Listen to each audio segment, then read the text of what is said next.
Kayo po ba mga bossing ko ay isa sa mga lagi namumblema tungkol sa usapin ng pera?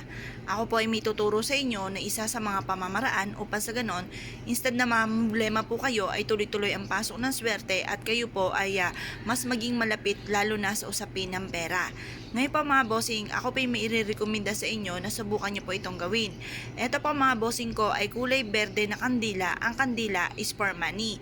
Lalo na kung ito ay kulay berde mga bossing or kaya po ay dilaw for abundance at ganoon din po ang pula, pantaboy ng kamalasan at pang-attract ng swerte. Ito po mga bossing ko ay ang ating barya. Hugasan nyo po muna ang ating pong barya dahil kung sino-sino na ang humawak po nito na maaaring may kaakibat itong negatibo. Kaya hugasan nyo po muna at patuyuin nyo po siya sa sinag po ng araw sa umaga. Matapos nyo po siyang patuyuin, mainam na sumulat po kayo ng ganito mga bossing. Sabihin nyo po, yayaman ako. Tapos sabihin nyo, yung matagal nyo ng pinapangarap, ito po halimbawa lamang, depende kung magkano po yung amount na matagal nyo ng pinapangarap. Bukod po sa sipag at tiyaga, mainam na subukan nyo ito dahil may mga pagkakataon na masipag po tayo pero parang sa walat wala ang ating kasipagan. Isulat nyo po ang inyong tunay na pangalan at apelyido, pati po yung birthday at year kung kailan kayo ay pinanganak.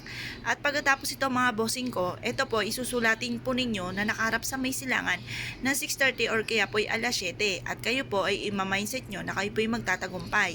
At pagkatapos po nito mga bossing, tutupiin nyo po ito at ito po ay ilalagay nyo dito po sa may barya po natin mga bossing. Yan, tupiin nyo po siyang mabuti at ito po ay ima-mindset nyo na kayo po ay magtatagumpay at kung ano man yung winish mo po dito ay magkakatotoo. Ngayon pa mga bossing, kung kayo po ay never pa nakagawa ng ganito at nais po nang gumawa ng ganito mga pamamaraan, ito po ay isa sa mga napakasimple at napaka-epektibong pamamaraan na maaaring makatulong po sa inyo para kayo po ay swertein sa inyo pong buhay. Kaya kung kayo po ay naniniwala, ay siya ay good luck po sa inyong lahat.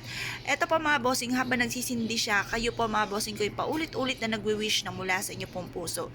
Pagtapos na po kayo mag-wish mga bossing ko, hihipan nyo po siya at ilagay nyo po ito sa may altar po ninyo or kaya sa center table po ninyo mga bossing. Makakatulong po ito para humatak na maraming swerte lalo na sa usapin ng pera. Kaya kung kayo pinaniniwala, good luck po sa inyong lahat.